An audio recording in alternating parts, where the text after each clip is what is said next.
definition of a dwelling unit in the 2005 National Electrical Code, or NEC, includes permanent provisions for living, sleeping, cooking, and sanitation. It's important to note that recreation is not specifically mentioned in this definition. Now, the term dwelling area is not explicitly defined within the NEC itself. However, it's a phrase commonly used to describe the portions of a dwelling unit dedicated to living, sleeping, and cooking. Think of it as encompassing spaces like the living room, dining room, kitchen, and bedrooms. In the context of the question you encountered, the term dwelling area likely refers to this area within a dwelling unit that's used for living, sleeping, and cooking purposes. This would make the answer that it includes both permanent provisions for cooking and a space for eating, sleeping, and recreation the most accurate choice. While recreation is undeniably a part of daily life in a dwelling unit, it's not considered a mandatory or required feature in the NEC definition of a dwelling unit or a dwelling area. Therefore, it's not explicitly included in those definitions. Let's delve deeper into the components that define a dwelling unit according to the NEC. Firstly, we have permanent provisions for living. This refers to the space designed and equipped for the general activities of daily life, such as relaxing, socializing, and pursuing hobbies. This is often the living room or family room. Secondly, there are permanent provisions for sleeping. This is typically the bedroom or bedrooms within the dwelling unit. It's the space specifically intended for rest and sleep. Thirdly, we have permanent provisions for cooking. This refers to the kitchen area, which must include the necessary appliances and infrastructure for preparing meals. This would encompass a stove, oven, refrigerator, and sink. Finally, there are permanent provisions for sanitation. This includes the bathroom facilities equipped with a toilet, sink, and shower or bathtub. These four elements are the core components that constitute a dwelling unit as defined by the NEC.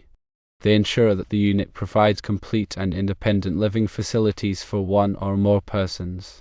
The NEC focuses on the essential elements that make a space habitable and self-sufficient. While recreation is undoubtedly an important aspect of life, the NEC definition prioritizes the fundamental necessities for living. It's also worth noting that the NEC is a code that focuses on electrical safety and installation standards.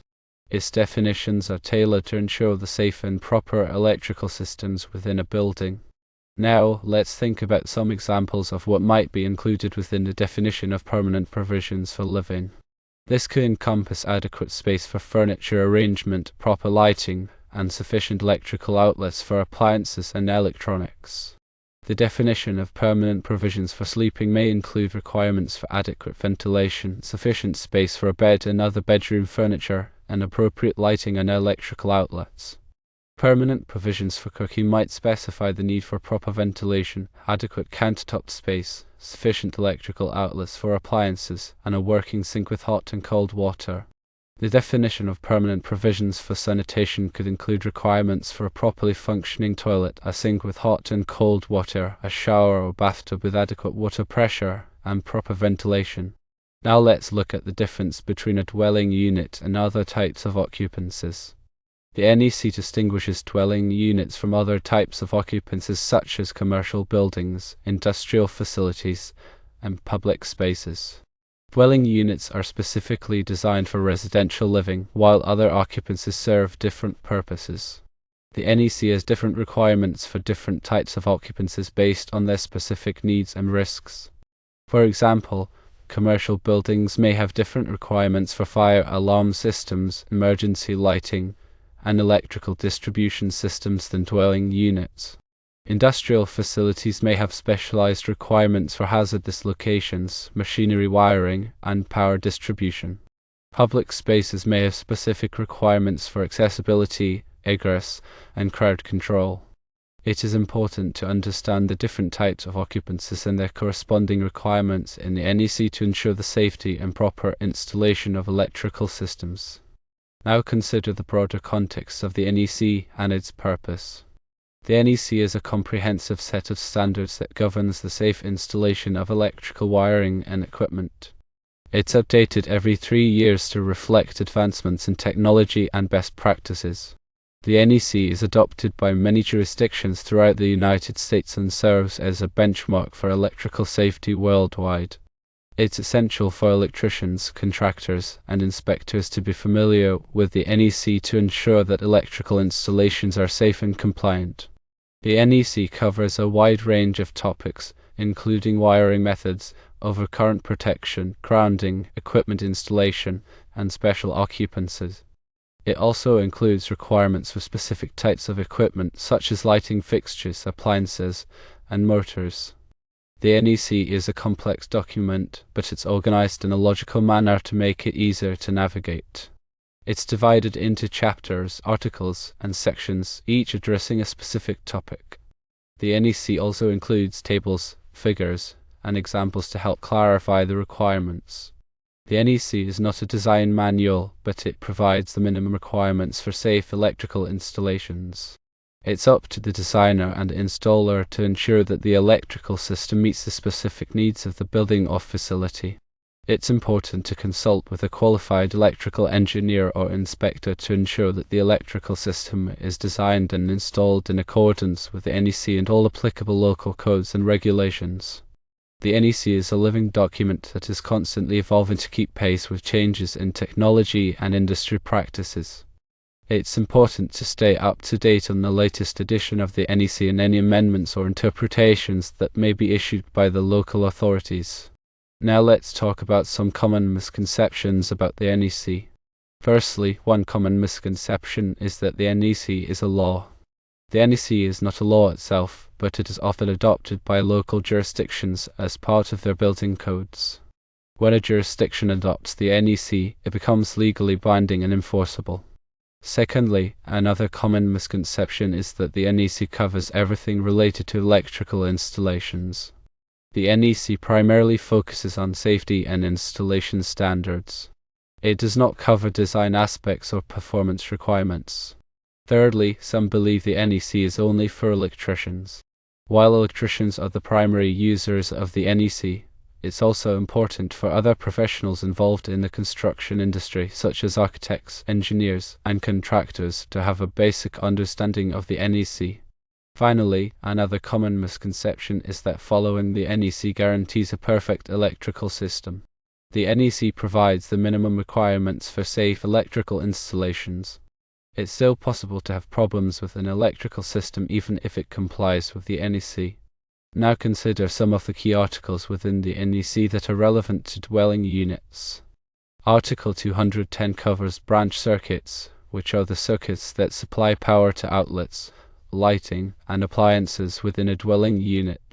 Article 220 covers branch circuit, feeder, and service calculations, which are used to determine the appropriate size of conductors and overcurrent protection for an electrical system.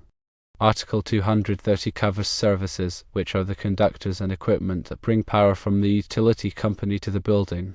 Article 240 covers overcurrent protection, which includes fuses and circuit breakers that protect electrical circuits from overload and short circuits. Article 250 covers grounding and bonding, which are essential for preventing electrical shock hazards. Article 300 covers wiring methods, which specifies the types of wiring and installation techniques that are permitted in different locations. Article 310 covers conductors for general wiring, which provides information on the ampacity insulation and other characteristics of electrical conductors. Article 400 covers flexible cords and cables, which are used for connecting portable appliances and equipment. Article 404 covers switches, which are used to control lighting and other electrical devices. Article 406 covers receptacles, which are the outlets where you plug in appliances and equipment. Article 408 covers panel boards, which are the distribution points for electrical circuits within a building. Article 547 covers agricultural buildings, which have specific requirements for electrical installations due to the presence of livestock and other unique conditions. The NEC also has requirements for specific types of equipment, such as lighting fixtures, appliances, and motors. These requirements are intended to ensure the safety and proper operation of the equipment. Now let's talk about some specific examples of how the NEC applies to dwelling units. Firstly, the NEC requires that all branch circuits in a dwelling unit be protected by ground fault circuit interrupter or GFCI protection. GFCI protection is designed to protect people from electrical shock hazards. It works by detecting small imbalances in the current flowing through a circuit and quickly interrupting the power supply. GFCI protection is required in bathrooms, kitchens, garages, and other locations where there is a high risk of exposure to moisture. Secondly, the NEC requires that all receptacles in a dwelling unit be tamper-resistant. Tamper-resistant receptacles are designed to prevent children from inserting objects into the slots. They have a built-in shutter mechanism that blocks access to the slots unless a two-prong plug is inserted simultaneously. Thirdly, the NEC has specific requirements for the spacing of receptacles in dwelling units. The general rule is that receptacles must be located so that no point along the wall line is more than 6 feet from a receptacle. This is intended to reduce the use of extension cords, which can be a fire hazard. Fourthly, the NEC requires that all smoke detectors in a dwelling unit be interconnected. This means that when one smoke detector sounds an alarm, all of the smoke detectors in the dwelling unit will also sound an alarm. This is intended to provide early warning of a fire to all occupants of the dwelling unit. Fifthly, the NEC requires that all carbon monoxide detectors in a dwelling unit be located outside of sleeping areas. Carbon monoxide is a colorless and odorless gas that can be deadly. Carbon monoxide detectors are designed to detect the presence of carbon monoxide and sound an alarm. Now let's turn to some specific code references in the NEC that relate to the definition of a dwelling unit. While the NEC doesn't explicitly define dwelling area, understanding related definitions and articles helps. Article 100 provides definitions of terms used throughout the NEC. While it defines dwelling unit, pay close attention to the components that make up the definition. Chapter 2 covers wiring and protection. Look at Article 210 for branch circuit requirements, as branch circuits serve the various areas within a dwelling unit. Chapter 3 addresses wiring methods and materials. It is important for understanding how wiring is installed within the dwelling unit to serve living, sleeping, cooking, and sanitation areas. Chapter 4 covers equipment for general use. This includes articles on receptacles, switches, and lighting, all essential components of a dwelling unit.